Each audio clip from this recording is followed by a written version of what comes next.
والسلام على أشرف الأنبياء والمرسلين وعلى آله وصحبه أجمعين. سبحانك لا علم لنا إلا ما علمتنا إنك أنت العليم الحكيم وتب علينا إنك أنت التواب الرحيم وهداية المصلحة لا قوة إلا بالله لا حول ولا قوة إلا بالله اللهم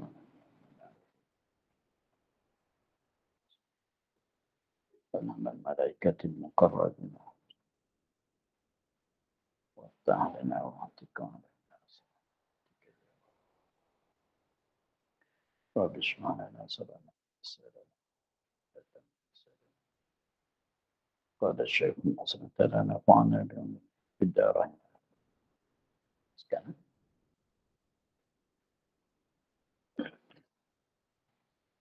Dan pada kaul qadim, manakala kedatangan umpama hadas pada tengah sembahyang, batal sembahyangnya dan harus dihubungkan dia. Tiada wajib dimulai daripada permulaannya, tetapi dihubungkan pada tempat batalnya kemudian daripada sudah kembali mengambil wuduk.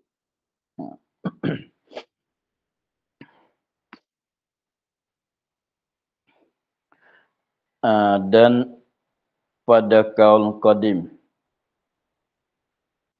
manakala dan pada kaul qadim,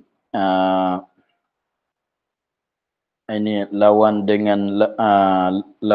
dengan yang kata dulunya pada kaul jadid.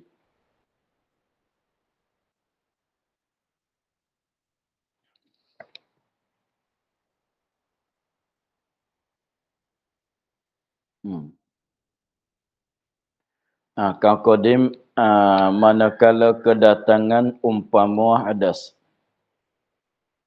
manakala kedatangan di atas seorang yang sedang sembahyang, kedatangan ketika tengah-tengah salat, umpama hadas, maknanya hadas dan seumpamanya.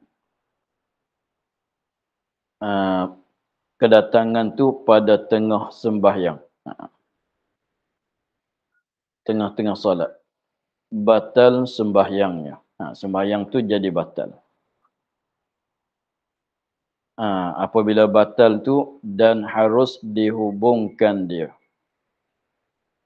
Dan harus dihubungkan dia kan sembahyang. Harus dihubungkan dia. Dihubung tu sambung.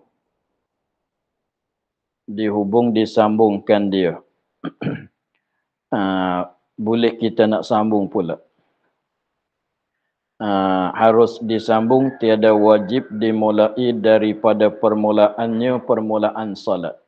Adapun kaul jadid, batal lagi pulanya tak boleh nak sambung. Kaul qadim batal boleh nak sambung. Tetapi dihubungkan pada tempat batal, tempat batal dalam sembahyang, tempat dikarenakan tempat tu perbuatan di dalam sembahyang. Kemudian daripada sudah kembali mengambil wuduk. Nak sambung balik tu memanglah kena pergi ambil wuduk dulu. Selepas pada ambil wuduk tu mari sambung. Jadi contohnya apabila kita batal, contohnya kalau kita batal di dalam masa rokok masalah. Kita sembahyang 2 rakaat, sekarang di dalam rakaat yang kedua bagi zuhur masalah. Maka tengah-tengah rakaat tu kedatangan hadas. Kedatangan hadas. Apabila kedatangan hadas, batal wudu, batal sembahyang. Maka kedatangan hadas, batal wudu, maka batallah sembahyang. Itu ittifaq di antara qadim dan jadid. Maka batal sembahyang. Apabila batal sembahyang, kita pun pergi ambil wuduk. Selepas pada ambil wuduk tu, datang balik. Datang balik tu kalau kita mengikut kaum jadid, macam mana pun mesti kena mulai dengan takbiratul ihram. Mulai balik. Adapun kalau mengikut kaum qadim, kita batal dia dalam rakaat yang kedua. Rakaat yang ada di dalam rakaat yang kedua, maka selepas pada kita ambil wuduk mengikut kaum qadim, kita datang rakaat. Lepas pada ambil wuduk, datang rakaat. Lepas tu, habis rakaat tu, teruslah. Itu perbezaan di antara kaum jadid dengan kaum qadim. Jadi kaum qadim, kaum jadid tu selepas apabila kita batal, apabila berhadas, batal wuduk, batal sembahyang. Sebab syarat sah sembahyang setengah daripadanya, sembahyang dalam keadaan berwuduk. Apabila batal wuduk, batal sembahyang. Kita pergi ambil wuduk. Lepas pada ambil wuduk, di situlah tempat khilaf. Di antara selepas pada ambil wuduk, di situlah tempat khilaf di antara kaum qadim dengan kaum jadid. Jadi maknanya kaum qadim tu boleh kita nak sambung. Boleh kita nak sambung, tetapi afdalnya mulai di awal balik. Kaum qadim harus kita nak sambung. Maknanya selepas pada ambil wuduk, kita sambung di tempat yang kita batal tu lah. Tempat yang kita batal di mana? Di rokok. Datang selepas pada ambil wuduk, kita pun rokok. Teruslah. Begitu. Adapun mengikut kaum jadid seperti dulu, mesti dimulaikan balik akan sembahyang itu. Tak boleh kita nak sambung. Kalau sambung tu maknanya tak terjadi sembahyang.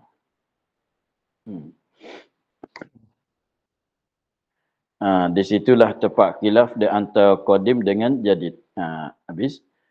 Dan seperti kedatangan hadas, kena najis pada kain atau badan dengan najis yang tiada dimaafkan dia. Dan seperti kedatangan hadas, yang membatalkan sembahyang, kena najis. Kena najis tu kat mana? Pada kain, yakni pada pakaian. Pada kain, yakni pakaian. Atau badan. Kena najis tu najis dengan najis. Kena najis dengan najis yang tiada dimaafkan dia. Najis yang datang kena badan, najis yang datang kena pakaian tu najis yang tiada dimaafkan dia. Kalau najis yang dimaaf, maknanya tak batal sembahyang. Kalau kena najis kat pakaian, artinya kat badan, dengan padahal najis itu yang dimaafkan. Maka tidak membatalkan sembahyang. Tetapi masalah kita ni di sini tengah-tengah solat kena najis. Padahal najis itu tidak dimaafkan. Apa makna? Sama.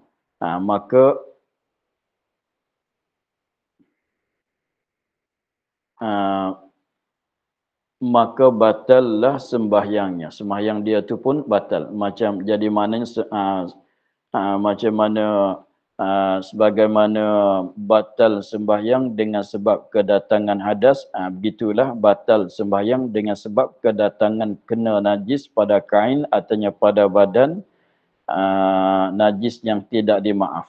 Sama-sama membatalkan sembahyang. Sama-sama membatalkan sembahyang. Tetapi datang yang demikian itu dengan sebab dengan tiada taksirnya, seperti membuka aurat. Tetapi datang yang demikian itu dengan tiada taksirnya, seperti membukakan auratnya itu dengan angin, maka segera menutupkan dia pada ketika itu. Atau jatuh najis yang basah kena kain, maka segera ditanggalinya akan dia atau jatuh najis yang kering atas kain, maka segera dikibasnya akan dia daripadanya. Tiada batal sembahyang pada segala surah itu. Jadi sini nak bagi nampak satu perbezaan. Tadi dia katanya kalau kedatangan najis yang tiada dimaaf, maka membatalkan sembahyang.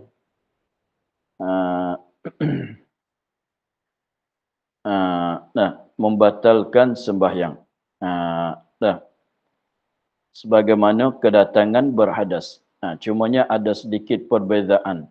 Masalahnya kalau kedatangan hadas itu dengan taksir atau dengan tidak taksir membatalkan sembahyang kesemuanya.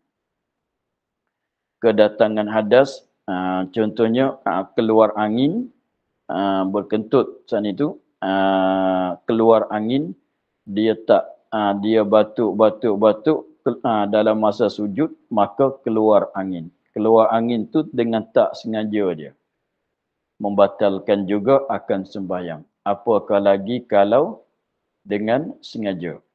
Tengah-tengah solat dia sengaja, dia tak tahan, dia sengaja lepaskan angin keluar, maka membatalkan akan sembahyang. Itu sama. Maka tetapi masalah hadas, masalah najis maka ditilik. Kedatangan najis kalau dengan taksir maka membatalkan sembahyang semata. Kedatangan kena najis dengan taksir atau dikatakan dengan sengaja, maka membatalkan sembahyang. Dengan taksir, dengan sengaja, macam kita katanya tempat solat dekat-dekat dengan tempat solat dia tu ada tai cicak masalah. Maka sengaja dia apabila dia nak sujud tu, dia sengaja letak tangan dia di atas tai cicak yang ada kat tepi dia. Maka itu batal semata-mata. Tetapi masalah dengan tak sengaja ni, maka ada kalanya tak batal. Dia berbeza dengan kedatangan hadas. Taksir tak taksir batal semata kalau bab kedatangan hadas. Tetapi bab masalah kedatangan najis sama juga masalah kedatangan terbuka aurat. Maka di situ kalau tidak dengan taksir, kalau dengan taksir membatalkan sembahyang. Di sini dia katanya tetapi datang yang demikian itu hadas, kena najis. Tetapi datang yang demikian itu dengan tiada, tetapi datang yang demikian itu ialah najis. Najis yang tiada dimaaf. Najis tiada dimaaf. Datang-datang tu dengan tiada taksirnya orang sembahyang. Dia tak taksir, dia tak sengaja nak bagi kena hadas, kena najis. Seperti membuka aurat. Kalau nak banding tu, seperti membuka aurat itu angin. Jadi angin puput membukakan aurat. Contohnya dia sembahyang kat tepi pantai yang berangin. Apabila angin puput jadi terbuka aurat, maka segera menutupkan dia ketika itu. Maka dia pun segera menutupkan dia pada ketika itu, ketika membuka oleh angin akan auratnya. Maka tengok lagi akan datang, dia katanya tidak batal. Jadi maknanya masalah membuka aurat ni, kalau buka aurat dengan sengaja, maka memanglah batal wuduk. Sama dengan masalah kedatangan hadas. Kalau sengaja membukakan aurat, maka artinya dipuput oleh angin, bukan dengan qasad dia, angin pupuk membukakan aurat, dia tak segera metutupkan aurat, maka itu batal. Tetapi kalau angin puputkan membukakan aurat, dia segera akan menutupkan balik, maka tiada membatalkan solat. Kalau di luar solat, tidak jatuh di dalam dalam dosa. Tak berdosa. Contohnya dia pakai kain, berjalan kat tepi pantai, angin kuat datang, membukakan aurat dia. Membukakan aurat dia. Maka tidak haram, tidak berdosa dengan sebab bukan dia membuka, bukan angin membuka. Maka dia tutup balik dengan segera, maka lepas daripada berdosa. Gitu. Atau jatuh najis yang basah, najis yang tiada dimaaf dah.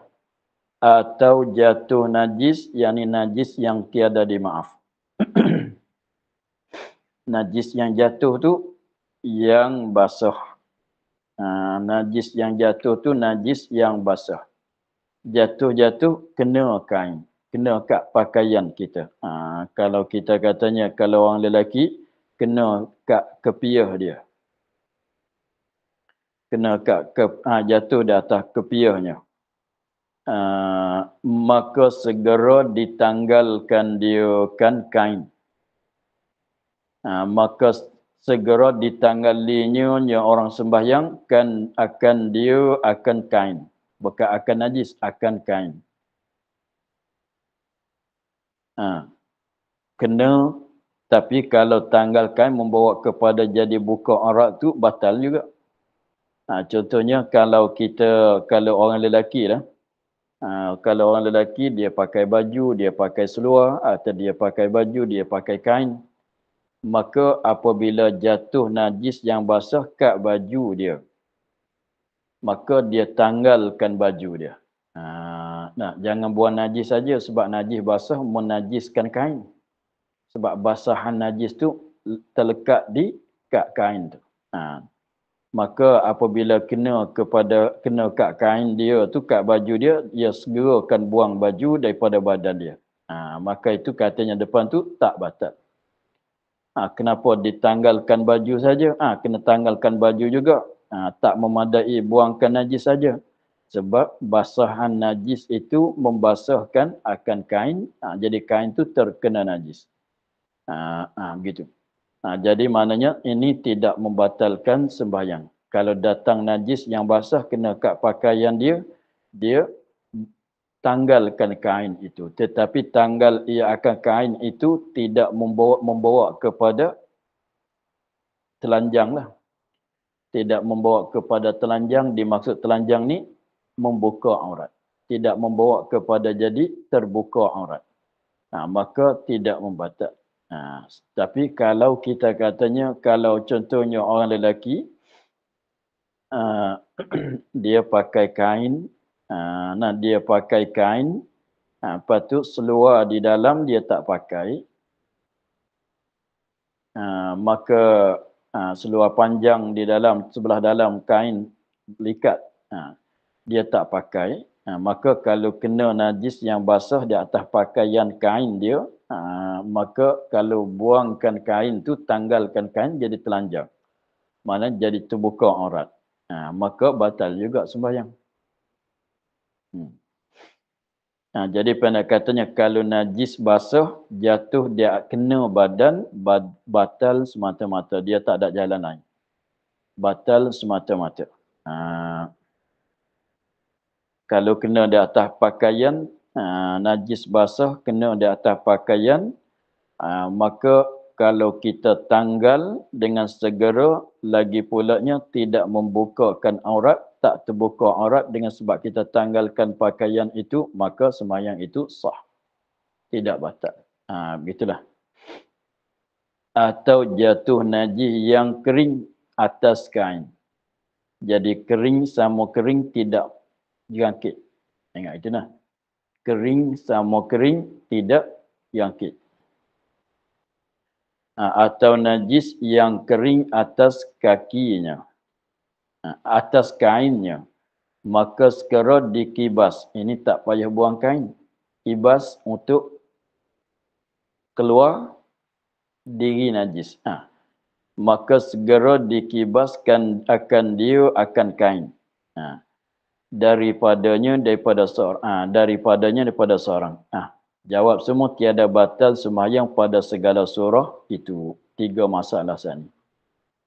Jadi masalahnya kalau masalah najis kering sana itu, najis kering, kain kita pun kering. Tu kering sama kering ya. Sani dia katanya kena jaga sikit. Atau jatuh najis yang kering atas kain, lepas tu tulis pada kain, yakni kain pun kering juga. Kain yang kering, jangan kain basah. Kalau najis tu kering, kain kita basah. Menajis juga akan kain. Tetapi najis kering, pakaian pun kering, maka najis itu tidak menajiskan pakaian. Habis itu kalau orang tanya, kalau begitu, kalau kata najis tak menajiskan pakaian, kenapa kita kena kibas bagi dia keluar? Sebab masuk dalam kata menanggung najis. Faham kita? Sebab jadi kata menanggung najis. Sebab contohnya, kalau najis kain kita kering, najis tu pun kering, jatuh di atas riba kita ketika kita duduk masalah. Angin puput, tai cicak kat sebelah atas tu, yang datang daripada kat sebelah atas, angin datang, puput tai cicak yang kering jatuh di atas riba kita. Soalnya, najis yang kering jatuh di atas kain kita yang kering, maka najis tai cicak tu menajis ke tidak akan kain kita? Tidak menajiskan kain kita. Tidak menajis sebab kering sama kering. Tetapi kenapa jadi batal wudu? Kenapa kena kibas keluar? Sebab kalau tak kibas keluar, jadi maknanya kita menanggungkan najis. Walaupun najis itu tak menajiskan pakaian kita, tetapi jadi menanggungkan najis. Maka kalau jadi menanggungkan najis, maka membatalkan juga akan sembahyang. Sebab tu kalau kita keluar dengan secara segera, kalau kita keluarkan, kibaskan kain supaya najis itu lepas pada badan kita, daripada pakaian kita dengan segera, maka tidak membatalkan sembahyang. Sebab tak jadi menanggungkan najis, tak sebab pakaian kita tak jadi mutanajis. Masalah najis yang basah, walaupun kain kita kering masalah. Walaupun kain kita kering sekalipun. Kalau najis tu basah, dia jatuh di atas kain kita, pakaian kita, dia menajis akan kain. Apabila dia menajis akan kain, jadi maknanya kain kita, baju kita itu mutanajis. Maka selama mana kalau pakaian itu ada kat badan kita, jadi pada maknanya kita menanggung najis, artinya kita menanggungkan benda yang mutanajis. Kalau tak buang dengan secara segera, membatalkan sembahyang. Gitu. Jadi ingat katanya, kenapa dia kait basah dengan kering itu tak sama? Sebab kalau ada basah mana-mana satu, maka menajis. Maka menajiskan. Begitulah. Tengok. Contohnya, satu contoh lagi, kering sama kering tak menajis, hanya jadi menanggung. Apabila kita berjalan, terpijak tai cicak yang kering. Jalan-jalan kat masjid, terpijak tai cicak yang kering. Maka kaki kita pun kering. Tai cicak pun kering. Kita apabila nak solat, kita tengok kat tapak kaki kita ada tai cicak yang kering, tak melekat kat kaki. Maka apabila nak solat, kita sapu, buang gitu lah. Tapi kalau masjid tu kena buang di luar masjid. Buangkan najis di luar masjid. Capukkan tak cicak di luar masjid. Maka tak payah kita basuh kaki. Sebab kaki kita kering, tak cicak tu pun kering. Malaikat tak cicak tu basah. Artinya lekat kat kulit. Itu memanglah kena basuh. Kena basuh. Begitu. Gitu. Jadi kalau kering sama kering, kalau datangan najis, membatalkan sembahyang atas nama menanggung, bukan atas nama menanggung najis. Kain kita kering, tak cicak kering, jatuh tahriba kita dalam masa kita sujud, maka walaupun tak cicak yang kering itu tidak menajiskan kain, tetapi jadi batal sembahyang dengan sebab menanggungkan najis. Gitu ya. Dia katanya semua tiga masalah tu tidak batal. Masalah mana? Masalah dipuput oleh angin, membukakan aurat dengan tidak sengaja, maka dia tutup balik dengan segera, maka tidak membatalkan sembahyang. Kalau najis yang basah jatuh di atas pakaian, kita tanggalkan pakaian itu dengan segera, lagi pula tanggalkan pakaian itu tidak membawa kepada jadi telanjang, yakni terbuka aurat, maka tidak membatal. Dan masalah yang ketiga, najis yang kering jatuh di atas pakaian, memada dengan kita kibas kain untuk menggelebaskan kain untuk keluarkan najis dengan segera, maka tidak membatalkan akan sembahyang juga. Begitu ya. Faidatun. Jikalau lupa seorang akan hadas, maka sembahyang ia diberi pahala akan dia atas qasatnya, tiada atas perbuatannya. Kerana tiada sah perbuatan malaikat yang tiada terhenti atas taharah seperti zikir dan membaca Quran atau doa. Maka diberi pahala ia atasnya malaikat bacaan orang junub. Jadi masalahnya apabila kita sembahyang dengan keadaan berhadas, maka berhadas tu kita tengok pula. Berhadas kecil dulu. Kita berhadas. Lepas tu terlupa kata kita berhadas. Kita pun sembahyang. Pada wakilnya kita berhadas. Tapi ingat-ingat kata tidak berhadas. Ingat-ingat kata tak berhadas. Kalau saya nak jadinya, biasaan sayanya wuduk maghrib terus sampai isya. Wuduk maghrib, saya ambil wuduk untuk nak solat maghrib, terus sampai solat isya. Maknanya sebab lepas maghrib ada kelas, lepas tu habis kelas tu solat isya. Jadi wuduk tu simpan sehingga habis maghrib tu tak batal wuduk sehingga dapat solat isya dengan tidak ambil wuduk. Tetapi ada juga setengah-setengah hari, lama-lama sekali tu lepas pada habis maghrib ada batal wuduk. Sudah batal wuduk terus masuk kelas.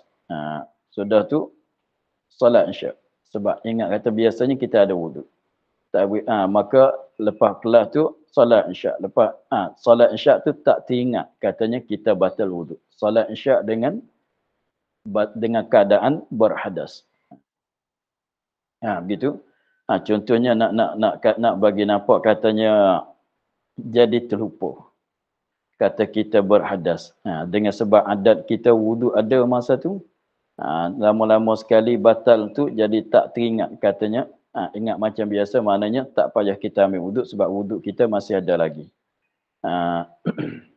Maka apabila kita sembahyang dengan keadaan tidak berhadas, kita cakap pasal hadas kecil dulu.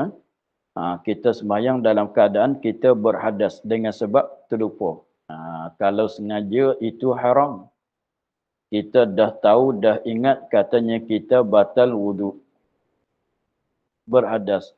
Lepas tu sengaja sembahyang. Maka itu haram. Ini masalah kita terlupa. Maka kita sembahyang dalam keadaan tidak berwuduk. Maka memanglah sembahyang kita tidak sah. Habis solat tu kita beringat, sembahyang dengan tak ada ambil wuduk. Maka memanglah sembahyang itu tidak sah. Tapi soalnya pahala dapat ke tidak. Saya nak cerita pasal pahala dapat ke tidak. Dengan sebab kita sembahyang dengan ketiadaan wuduk dalam keadaan terlupa. Kalau sengaja tak terlupa haram.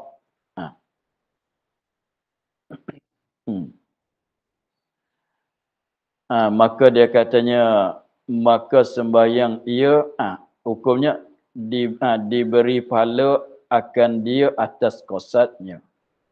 Atas sengaja solat tu diberi pahala. Kita atas qasat dia qasat buat baik kan.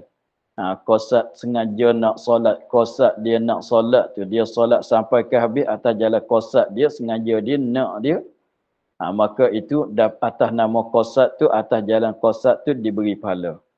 Tiada atas perbuatan, yakni perbuatan solat. Perbuatan yakni perbuatan solat tu sama juga tawaf, kan?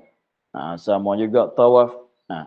Atas jalan atas jalan perbuatan tu tidak diberi pahala. Kerana tiada sah kerana tiada sah perbuatan. Jadi perbuatan sembahyang atas nama sembahyang tu tidak dapat pahala. Nak dapat pahala macam mana? Sebab solat kita tidak tidak sah. Tapi qasat nak solat tu atas jalan kita qasat, pakai tutup aurat pun, usaha tutup aurat pun dapat pahala, hampalkan sejadah pun dapat pahala. Tapi sembahyang, pahala sembahyang tak dapat sebab sembahyang tidak sah. Malaikat yang tiada terhenti, maknanya malaikat perbuatan yang kita buat di dalam solat. Malaikat perbuatan yang kita buat di dalam solat yang tak terhenti atas taharah, seperti zikir. Jadi maknanya kita mulai takbiratul ihram, Allahu Akbar, itu dapat pahala. Sebab zikir tak nanti ada wuduk. Lepas tu habis tu kita baca doa iftitah, dapat pahala. Tengok dia katanya seperti zikir dan membaca Quran atau doa. Kita zikir, Allahu Akbar, takbiratul ihram, takbirat intiqalat, itu dapat pahala. Tasbih kita dalam rakaat, dalam sujud, dapat pahala. Zikir, apa dia? Sami Allahu liman hamidah, dapat pahala. Rabbana walakal hamd, dapat pahala. Dan membaca Al-Quran, baca Fatihah dan baca surah pun dapat pahala. Dapat pahala. Doa Rabbighfirli warhamni, itu pun dapat pahala. Kalau sembahyang subuh Allahumma hdini fi man hadait pun dapat pahala. Tapi sembahyang tak dapat pahala, tapi bacaan Fatihah tu dapat, bacaan surah dapat, tasbih tu dapat. Jadi mana dapat pahala doa, baca doa dapat pahala, baca Quran dapat pahala, baca zikir. Maka diberi pahala ia atasnya, atas yang tiada terhenti atas taharah. Itu kalau kita hadas kecil. Jadi pahala sembahyang dapat ke tidak? Tak dapat. Pahala sembahyang tak dapat.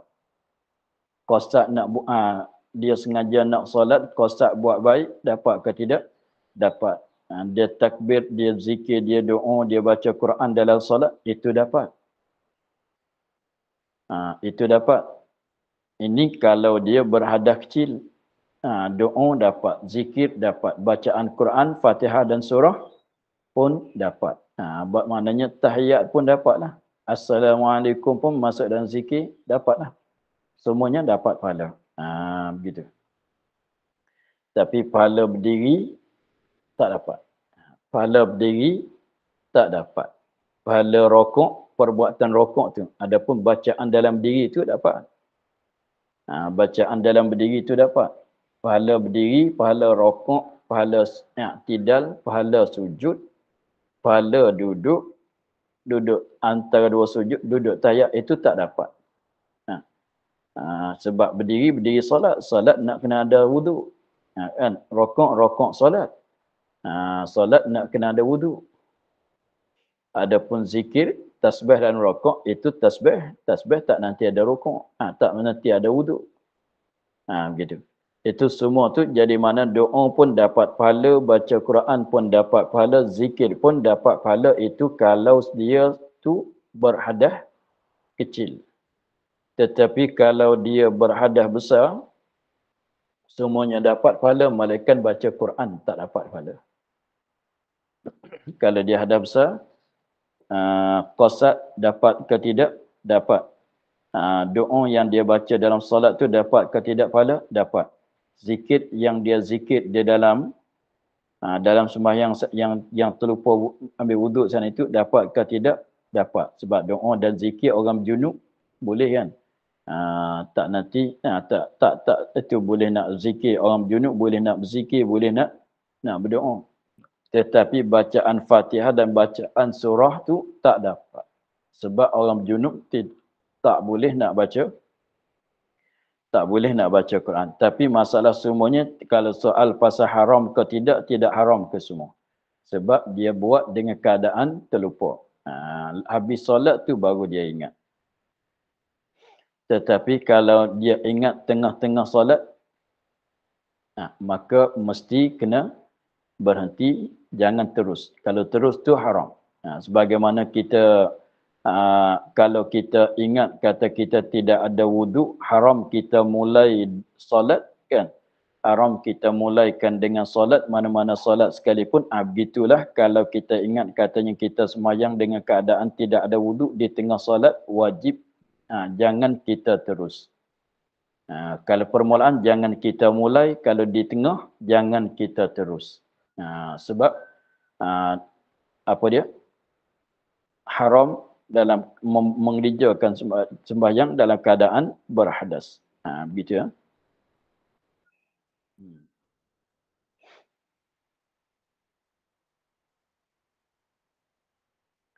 Dan syarat yang keenam, suci daripada najis. Syarat nak bagi sah sembahyang yang keenamnya suci daripada najis. Najis mana yang nak disucikan? Najis mana yang nak disucikan? Najis yang tiada dimaafkan pada kain. Najis yang tiada dimaafkan. Dengan maknanya kalau najis yang dimaaf, itu kita sembahyang dalam keadaan ada najis kat badan kita, kat pakaian, itu tak mengapa. Contohnya kat kain kita ada darah, kena darah dengan tak sengaja. Lagi pula darah tu sedikit saja. Darah tu sedikit. Lagi pulanya bukan sengaja kita nak mencomorkan darah, kenakan darah di kain kita, tak sengaja. Lagi pula darah tu sedikit. Maka dimaafkan. Itu sembahyang begitu, tak payah kita basuh. Kalau kita basuh lagi elok. Tapi kalau tak basuh, teruslah. Boleh nak solat, tak payah kita basuh. Kalau najis yang dimaaf, mana seolah kata tak kena najis. Kalau kena najis yang dimaaf, seolah kata, ingat katanya tak kena najis. Macam tak kena najis. Mana sembahyang tu sah. Begitu ya. Najis yang katanya kena suci daripada najis, bukan semua najis. Nak sah sembahyang mesti kena suci daripada najis, ialah sekadar najis yang tidak dimaaf. Adapun najis yang dimaaf itu tak mesti menyucikan. Nak biarkan begitu pun boleh. Yang keenam, suci daripada najis, suci pada kain. Suci pada najis yang tiada dimaafkan, suci pada kain, yakni pakaian. Walaupun dia pakai lain daripada kain sekalipun. Dikandaki kain tu pakaian yang menutup akan aurat yang ada kat badan dia. Pada kain, yakni suci daripada najis pada kain. Apa maksud? Yakni kainnya mesti suci daripada najis. Kain yang dia pakai solat tu mesti suci daripada najis. Itu mana suci pada kain. Jadi pakaian yang dia pakai solat itu mesti suci daripada najis. Itu mana begitu. Suci pada kain. Jadi maknanya pakaian yang dia pakai solat itu mesti suci. Dan badan dan badan suci daripada najis pada badan ini, badan dia mesti suci daripada najis yang tiada dimaafkan. Badan dia mesti suci daripada najis yang tiada dimaaf. Dan tiap-tiap yang ditanggungnya. Dan tiap-tiap yang ditanggungnya. Dan satu laginya, sekiranya kalau kita sembahyang, kita menanggung akan suatu benda, maka benda itu pun kena suci daripada najis juga. Seperti dia sembahyang, dia tanggungkan beg masalah. Beg ada kat belakang dia, dia tak nak letakkan beg dia sebab takut hilang ke masalah. Tanya, beg tu beg selipar dia. Dia contohnya dalam masjid tu, dia takut hilang selipar dia, banyak pencuri selipar. Dia tanggungkan selipar dia, ambil selipar letak dalam beg, tanggung di atas belakang dia, maka selipar mesti suci, beg tu pun mesti suci juga. Itu mana tanggungan benda yang dia tanggung dalam solat tu mesti suci. Kalau nak tanggung anak pun kena suci pada najis. Kalau anak dah pakai pampers, dah kecing dalam pampers tu, itu tu tak boleh nak tanggung lah. Kalau anak pakai pampers, artinya tak pakai pun, tapi dia tak kencing, dia pakaian dia suci, tu tak mengapa. Tu tanggungan dia pun mesti kena suci daripada najis. Sekiranya kalau dia ada tanggungkan sesuatu dalam solat, seperti beg masalah, atau yang berhubung dengan yang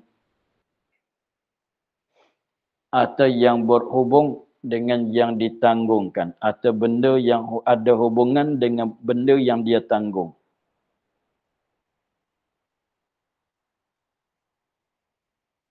Atau dan yang berhubung dengan yang ditanggungnya daripada badannya.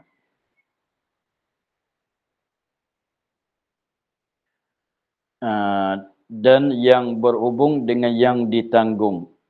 Kita katanya kita tanggung beg, lepas tu benda yang bersambung dengan beg. Contohnya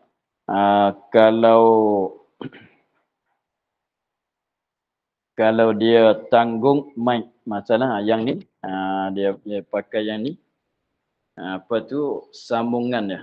Kita ambil benda ni letak kat baju, lepas tu tali dia sambung dengan benda tu, maka jangan bersambungan dengan najis lah. Kita tanggung mic saja, lepas tu tali dia tu sambung dengan apa dia panggil, mesin dia tu, maka yang tu pun kena suci juga. Kalau tidak jadi menanggungkan benda yang berhubung dengan najis. Contohnya kalau kita katanya kita solat tengah-tengah solat, anak kita pakai pampers, dia dah kencing di dalam pampers itu. Dia datang letak tangan di atas badan kita, atas paha kita. Masa kita duduk tahiyat, dia datang letak tangan di atas kita. Apabila dia letak tangan di atas kita, jadi kita tanggungkan tangan dia. Jadi kita tanggungkan tangan dia, maka tangan dia tu berhubung dengan badan dia berhubung dengan pampers tu. Pampers tu ada najis, kan? Itu membatalkan sembahyang tu. Begitu. Dia katanya sini syarat itu masalah. Dan tiap-tiap yang ditanggungnya dan yang berhubung dengan yang ditanggungnya daripada badannya. Dan jumlah daripadanya barang yang di dalam mulut Ni dan jumlah daripadanya daripada barang yang ditanggung. Barang di dalam mulutnya benda yang ada di dalam mulut tu pun masuk dalam tanggung. Benda yang di dalam mulut itu dikatakan tanggung.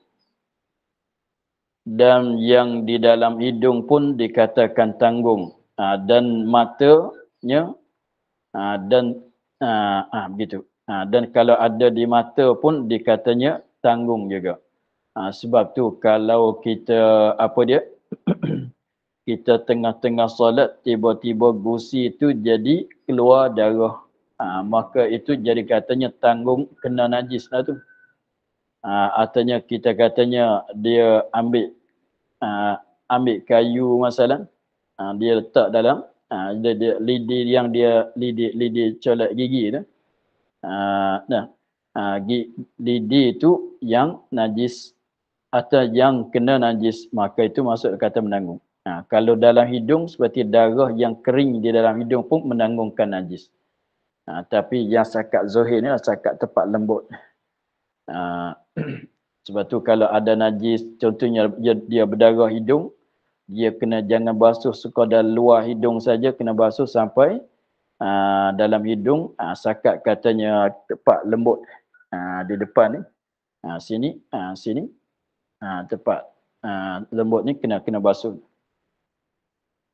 Kalau katanya ada mata pun begitu, seperti debu najis masuk mata, maka jadi menanggungkan juga. Kena buanglah. Begitu.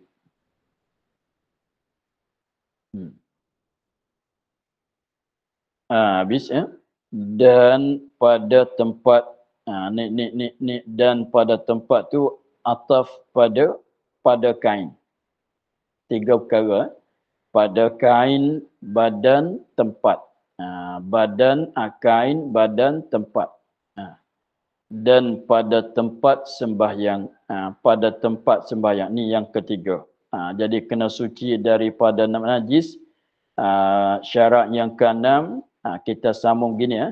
Syarat yang keenam, suci daripada najis yang tiada ni maaf pada kain dan badan dan tempat. Begitu. 3 perkara. Tempat ni jauh ni.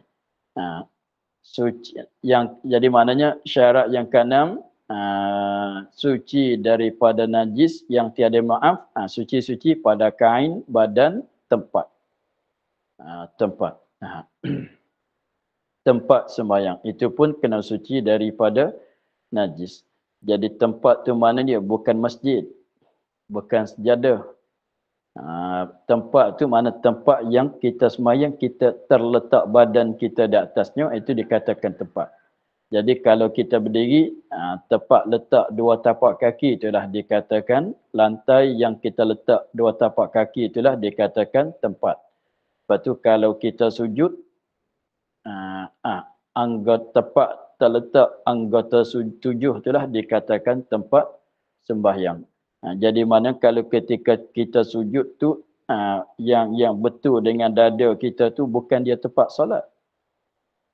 Tempat kita letak dahi, tempat kita letak tapak tangan, tempat yang kita letak lutut, tempat yang kita letak kaki, itu dia kata tempat. Maknanya kalau ketika kita sujud tu najis ada yang berbetulan dengan dada kita. Dada kita tak sentuh dengan lantai kan. Maka itu tak mengapa sebab walaupun najis itu di atas jadah yang kita solat sekalipun. Di atas jadah yang kita solat sekalipun. Tapi kaki kita, tapi kita di atas jadah, najis pun di atas jadah juga, maka tak membatalkan. Tetapi jangan begini, najis ada atas jadah. Ketika kita sujud, ujung jari kita letak bawah sejadah. Itu tak boleh jadi menanggungkan sejadah. Jadi menanggung. Jadi menanggung. Setiap menanggung akan benda yang akan najis, akan benda yang berhubung dengan najis, tidak boleh. Dia masalah menanggung lain, masalah sentuh tu lain. Jadi nak bagi gambaran dulu sama Tara. Ni kalau begini, ni kitab ni. Kalau kita letak atas maknanya kita sentuh. Kitab di bawah, kita tepi sentuh. Kalau begini menanggung. Kalau begini menanggung. Menanggung. Ya begitu. Nak panggil mengandung tu menanggung, maknanya benda tu atas, badan kita di bawah. Kalau begini, ini sentuh. Tapi kalau begini menanggung. Menanggung lebih berat daripada sentuh. Begitu ya.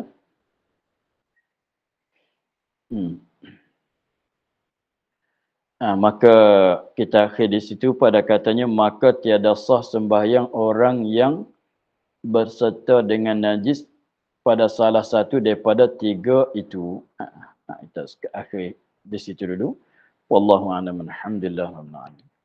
A'udzubillahi minasyaitonir rajim. Bismillahirrahmanirrahim. Alhamdulillah rabbil alamin. Wassalatu wassalamu ala asyrafil anbiya'i wal mursalin wa ala alihi wa sahbihi ajma'in. Allahumma iftah alaina futuhan 'arifin ونور قلوبنا من نورك الكريم واجعل عملنا خالصة لوجهك الكريم. اللهم إنا نسألك كما قرأناه وما حفظناه وما سمعناه وردد علينا وافتح يدينا سبحانك بك رب العزة عما يصفون وسلام على المرسلين والحمد لله رب العالمين. Terima kasih Baba. Assalamualaikum. Terima kasih Baba. Assalamualaikum. Baba. Terima kasih Baba. Sama-sama. Terima kasih Baba. Assalamualaikum. Assalamualaikum. Sama-sama. Terima kasih.